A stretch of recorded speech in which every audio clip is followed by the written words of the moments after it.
नमस्कार, स्वागत है आपका। देख रहे हैं आप सी न्यूज भारत। आपके साथ मैं हूं श्वेता तिवारी। वक्त हो गया उत्तर प्रदेश बुलेटिन का। इस बुलेटिन में बात होगी बदायूं की, जहां लाखों की लागत से बना सामुदायिक शौचालय पर ताला लटका हुआ है। साथ ही बात करेंगे ललितपुर की, जहां आशा कार्यकर्ताओं ने डीएम को ज्ञापन सौंपा है। ऐसी ही तमाम खबरों पर आगे विस्तार से करेंगे चर्चा। बदायूं के एक गांव में लाखों रुपए की लागत से बने सामुदायिक शौचालय और सरकारी हैंडपंप खराब पड़े हैं, जबकि पंचायत घर पर ताले लगे होने के कारण ग्रामीण आवश्यक कार्य भी नहीं कर पा रहे हैं। गलियों नालियों में फैली गंदगी और कीचड़ से जानलेवा मच्छर पनप रहे हैं, जिससे बीमारी फैलने का खतरा बढ़ गया है।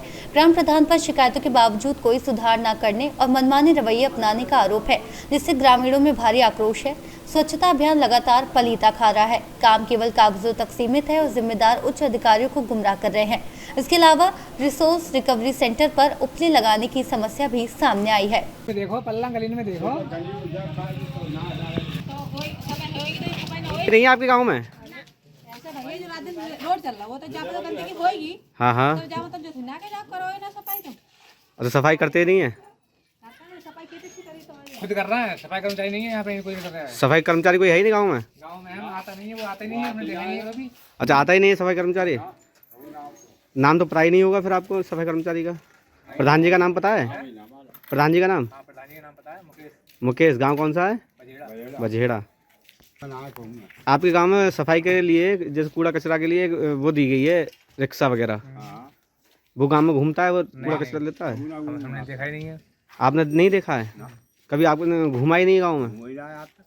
अच्छा, ई रिक्शा जो है बता दे ये भी नहीं पता वो होगा कहाँ। पता नहीं कहाँ है, प्रधान जी के वहाँ पे कहाँ है, ये नहीं मालूम। हमें मालूम कहाँ है। कभी देखा था कि कभी देखा ही नहीं है वो? एक फेरा देखो शुरू में आओ जो बाद में सामने से आया, बाद में नहीं देखा भाई। बाद ना हमने ना देखो तब। अच्छा, जिस दिन इस्लामनगर से आया था उसी दिन देखा था? देखो भाई जा गली को कहो। कितने दिन पहले देखा था आपने? अरे 2-3 महीना ज्यादा है। ज़्यादा टाइम हो गया, बहुत लंबा टाइम हो गया है। ठीक। बदायूं से सी न्यूज संवाददाता धनवीर की रिपोर्ट। उत्तर प्रदेश आशा वर्कर यूनियन के बैनर तले ललितपुर में आशा कार्यकर्ताओं ने कंपनी बाग से जुलूस निकालकर जिला कलेक्ट्रेट पहुंचकर जिलाधिकारी को ज्ञापन सौंपा और 15 दिसंबर से वहां पर काली पट्टी बांधकर विरोध प्रदर्शन करने की घोषणा की। कार्यकर्ताओं ने आरोप लगाया कि ब्लॉक स्तर पर उनसे कमीशन खोरी की जा रही है, जबकि उनकी शिकायतों पर कोई कार्रवाई नहीं हुई। उन्होंने सरकार से पूर्व वादों को पूरा करने, मानदेय बढ़ाने और शोषण रोकने की मांग की। यूनियन ने चेतावनी दी कि अगर उनकी मांगों पर जल्द कार्रवाई नहीं हुई तो आंदोलन को और तेज किया जाएगा। क्या नाम है आपका? किस ब्लॉक में है आप? मेरा नाम सुषमा राजा है। मैं बार ब्लॉक से आशा संघनी हूँ। जी, आज आपका प्रदर्शन है, क्या मांगों को लेकर आपका प्रदर्शन? इसी मांगों से लेकर आशाओं को सरकार काम बताती, दिन पे दिन अपने अपने काम अलग अलग बताती। सरकार तो योजनाएं निकालती है, चलाती तो हम लोग हैं। इसके लिए वो चलाने के अलावा में काम दबाव से काम करवाती है, और दबावे के अलावा में कोई पैसा देने की करती तो कहती है बजट नहीं है। बजट नहीं है, और जो पैसा मांगते हैं तो उन्होंने कहा कि माने इतना पैसा लगेगा, इसका पैसा दीजिए। तो जितना हमारा यदि 10,000 रुपये हुए तो 5,000 रुपये की तो हम लोग वहाँ पर दुकानें लगी सर। दुकान लगी तो उन्हें कि 2,500 उधर चाहिए, 200 उधर चाहिए। इस पैसे लेने के बाद में फिर बाद में हम लोगों से कहते हैं कि तुम्हारा बजट खत्म हो गया।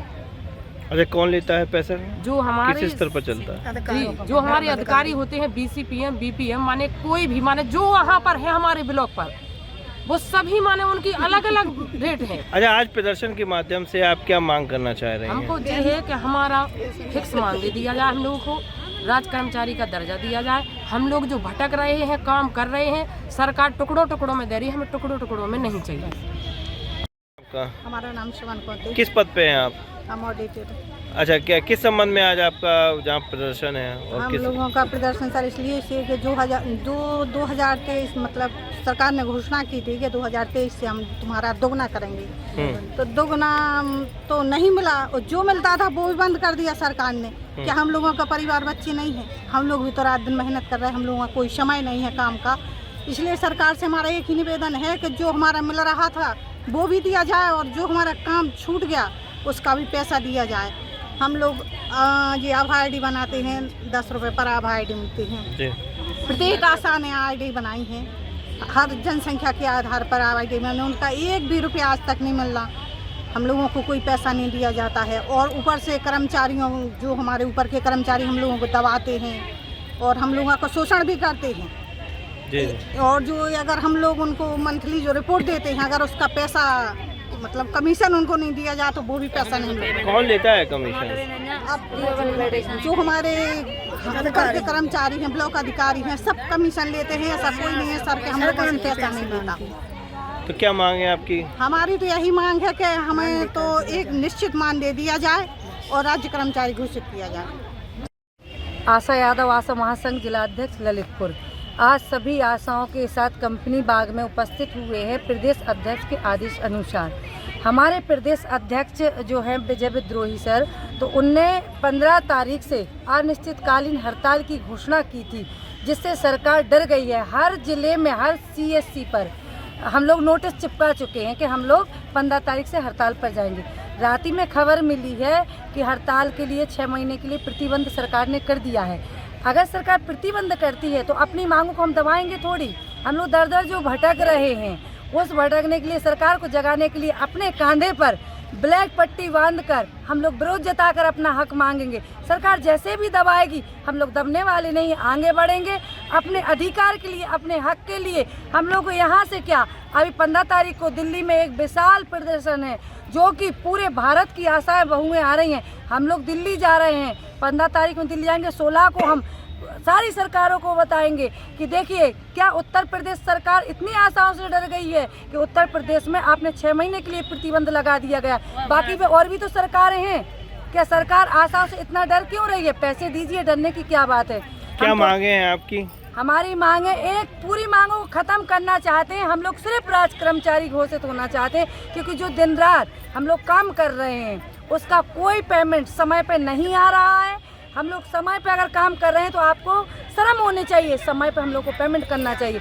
आप 20 तारीख को हमसे कागज़ जमा करा लेते हो, महीने की दूसरी 20 तारीख को हम लोग का पेमेंट आता है। हमारे बच्चे भटकते हैं, हमारे बच्चों की फीस नहीं भरी जाती है समय पर। अच्छा, कंपनी बाग में इकट्ठा हुए हैं, फिर इसके बाद क्या हम कार्यक्रम लोग है? जिलाधिकारी महोदय को आज नोटिस देना है, जो हमारे उनके प्रदेश अध्यक्ष के आदेश अनुसार आज नोटिस देना है। नोटिस के बाद वो कह रहे हैं हम डरने वाले नहीं हैं। अगर सरकार प्रतिबंध लगाएगी तो हम अपने प्रदेश अध्यक्ष के आदेश अनुसार हम लोग काली पट्टी बांधकर उनका विरोध जताएंगे। तो आपका 15 दिसंबर से क्या हड़ताल रहेगी कि नहीं? उत्तर प्रदेश में अगर बंद है तो हम तो सरकार के नक्शे कदम पे चल रहे हैं, तो सरकार अपने नक्शे कदम पे चलाएगी तो शर्म तो आएगी। अगर हम उनका काम करेंगे तो उन्हें पैसे देने में शर्म नहीं आएगी। टाइम पे पैसे दो। अच्छा, आशाओं ने जहाँ पर भ्रष्टाचार के आरोप लगाए, कमीशन खोरी के आरोप लगाए, इस संबंध में आपका क्या है कहना? हो रहा है कहीं ब्लॉक पे, कोई झूठ तो बोलेगा नहीं। जब किसी ने पैसा दिया है तो अपने पैसे के बोल रहे हैं। अगर वो ले रहे हैं तो फिर हम लोगों का पेमेंट के लिए क्यों कहते हैं कि बजट नहीं है? अगर आप बजट है, हम लोगों से कमीशन ले रहे हैं तो समय पर दीजिए। ठीक। पटेल कहाँ पे कार्यरत हैं आप? लोग मड़ौरा से हैं। अच्छा, क्या मांगे हैं और आज क्या आप कार्यक्रम रहेगा फिर प्रदर्शन के बाद? हमन की यही मांगे हैं कि हम लोग दर दर भटकते हैं प्रतिदिन। रात का समय नहीं है, ना दिन का समय है, ना रहने का स्थान है, ना बैठने का स्थान है। ब्लॉक पर जाते तो वहाँ पर आशा खड़ी है, भटकते रहते हैं। जिला पर आते तो यहीं पर जी बोली बोलते हैं। आसन का कोई इज्जत नहीं देता और काम कराते हैं। प्रतिदिन की मजूरी है 500 रुपये, उसको आशा को क्यों नहीं दी जा रही है? या तो फिक्स कर दे या मान दे, जो आता है वो भी रोक दिया जाता है। तो क्या मांगे आपकी? मार्च का कोई पेमेंट नहीं आया, ना आभा ID का कोई पेमेंट आया, और ना संचारी रोग दस्तक अभियान, काम पे काम बताते रहते हैं। इसलिए तो जागरूक है सरकार के, काम आशा को दिया जाए और पेमेंट की दे रहे सो जाते हैं। ललितपुर से सी न्यूज संवाददाता विकास सोनी की रिपोर्ट। ललितपुर में एक युवक की आंख गुलेल से फोड़ दी गई, जिसके बाद उसे गंभीर हालात में ललितपुर मेडिकल कॉलेज के इमरजेंसी में भर्ती कराया गया और इलाज के लिए झांसी मेडिकल कॉलेज रेफर किया गया। घटना में शामिल व्यक्ति दीपेश बताया जा रहा है, जो गुलेल चलाने में माहिर है।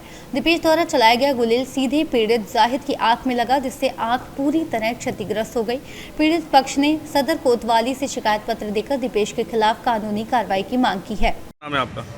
मेरा नाम जाफर। जाफर, क्या घटना हुई आपके भाई के साथ? मेरे भाई के साथ ये हुई कि वो कब्रिस्तान से जा रहा था सर, इसलिए वहाँ पर कबूतर ने उसको गुलेल मार दी है। किस बात को लेके मारी? क्या घटनाक्रम क्या था? ये घटनाक्रम था ये कि वहाँ पर जो आदमी लड़ रहे थे, ये गया तो उधर खड़ा हो गया तो इसमें मार दी गुलेल। तो इनसे कोई बात विवाद था क्या? इससे इनमें कोई बात नहीं था। वो आपस में लड़ रहे थे? वो आपस में लड़ रहे थे और ये वहाँ पहुँचे थे? ये पहुँचे तो इसमें तान दी गुलेल। तो धोखे से लगी कि जानबूझ के लगी? जानबूझ के मारी और मार के भाग गए हैं। क्या नाम है उनका? जाहिद। घायल का नाम जाहिद है और जिनने मारी है उनका नाम क्या? दीपेश कबूतरा नाम सुनूंगा। पुलिस को शिकायत की है? की है सर। क्या हालत है अभी भाई की? भाई की यहाँ खत्म हो गई पूरी। ललितपुर से सीनियर संवाददाता विकास सोनी की रिपोर्ट। सुल्तानपुर के आजाद नगर बाजार में शुक्रवार देर शाम बाइक और कार के आमने सामने टक्कर में बाइक सवार सर्वेश कुमार सिंह की मौत हो गई, जबकि कार चालक आलोक द्विवेदी गंभीर रूप से घायल हो गए। घायल युवक को सामुदायिक स्वास्थ्य केंद्र ले जाया गया, जहां उसे मृत घोषित कर दिया गया और कार चालक को जिला अस्पताल अंबेडकर नगर रेफर किया गया। पुलिस ने दोनों वाहनों को जब्त कर हादसे के कारणों की जांच शुरू कर दी। घटना से बाजार में कुछ देर अफरा तफरी का माहौल रहा। सुल्तानपुर से सीनियर संवाददाता दिनेश सिंह अग्निवंशी की रिपोर्ट।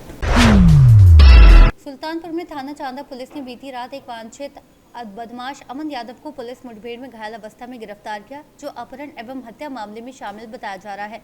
मुठभेड़ में बदमाश के पैर में गोली लगी और उसे उपचार के लिए अस्पताल भेजा गया। इससे पहले कुल 10 नामजद आरोपियों में से 5 को गिरफ्तार किया जा चुका था। अपर पुलिस अधीक्षक अखंड प्रताप सिंह ने बताया कि शेष फरार आरोपियों की गिरफ्तारी के लिए लगातार दबिश जारी है। दिनांक 6/7 दिसंबर की रात्रि में एक व्यक्ति अमन यादव की अपहरण करके हत्या कर दी गई थी। इस संबंध में थाना चांदा में सुसंगत धाराओं में अभियोग पंजीकृत किया गया था, जिसमें 10 अभियुक्तों को नामजद किया गया था। इन 10 अभियुक्तों में से 5 अभियुक्तों को पहले ही जेल पकड़ के जेल भेजा जा चुका है। आज दिनांक 12/13 दिसंबर की रात्रि में थाना पुलिस को सूचना मिली कि उक्त अभियोग से संबंधित अन्य 2 अभियुक्त मोटरसाइकिल से जा रहे हैं। इस सूचना पर थाना पुलिस ने घेराबंदी की। घेराबंदी करने पर इन लोगों ने पुलिस के ऊपर फायर किया। पुलिस ने भी जवाबी कार्रवाई में फायर किया, जिसमें एक अभियुक्त पवन यादव के पैर में गोली लगी है, जिसे उपचार हेतु चिकित्सालय भेजा गया है और एक अन्य अभियुक्त भाग जाने में सफल रहा। आवश्यक विधिक कार्रवाई इसमें प्रचलित है। सुल्तानपुर से सीनियर संवाददाता दिनेश सिंह अग्निवंशी की रिपोर्ट। उन्नाव जिले में विशेष संक्षिप्त पुनरीक्षण के तहत निर्वाचन आयोग के निर्देशों का पालन करते हुए व्यापक कार्रवाई की गई। 12 दिसंबर को सभी मतदान केंद्रों पर बूथ लेवल अधिकारियों और एजेंट की बैठक आयोजित कर अब्सेंट, शिफ्टेड, डेड सूची साझा की गई, जिसमें अनुपस्थित, मृतक, स्थानांतरित और अन्य श्रेणी के मतदाताओं का विवरण शामिल था। जिन बूथों पर एजेंट अनुपस्थित रहे, वहां राजनीतिक दलों के प्रतिनिधियों के साथ पृथक बैठक की गई और उन्हें सूची की हार्ड तथा सॉफ्ट कॉपी उपलब्ध कराई गई। राजनीतिक दलों ने सूची के अंग्रेजी में होने के कारण समस्या बताई गई, जिस पर प्रशासन ने इसे हिंदी में उपलब्ध कराने के लिए आयोग से पत्राचार करने की बात कही। जिले में वर्तमान में कुल 4,05,542 मतदाता ASD सूची में चिन्हित हैं, जबकि कुल मतदाताओं की संख्या 23,25,053 है। बैठक में बसपा, भाजपा, सपा, आप, CPI और अपना दल के प्रतिनिधि उपस्थित रहे और प्रशासन ने निष्पक्ष एवं शुद्ध मतदाता सूची सुनिश्चित करने के लिए सहयोग की अपील की। बैठक की गई है BLA के साथ, क्या कुछ निकला है, क्या बैठक? SIR को लेके माननीय निर्वाचन आयोग का निर्देश था कि 12 तारीख को सभी बूथों पे बूथ लेवल अधिकारियों के साथ जो बूथ लेवल एजेंट है उनकी बैठक कर ली जाए और जो हमारी ASD सूची है, जो उसमें अनुपस्थित हैं, मृतक हैं, शिफ्टेड हैं, ऑलरेडी इनरोल्ड हैं या अदर्स टाइप के जो हैं, इन कैटेगरी में जितने भी हमारे मतदाता हैं, इनकी सूची सभी बूथ लेवल एजेंट को उपलब्ध कराई जाए। तो उसी संदर्भ में कल हम लोगों ने सभी बूथों पे बैठक कराई थी। जिन बूथों पे कुछ लोग अनुपस्थित रहे थे, तो आज हम लोगों ने पॉलिटिकल पार्टी के साथ बैठक किया है।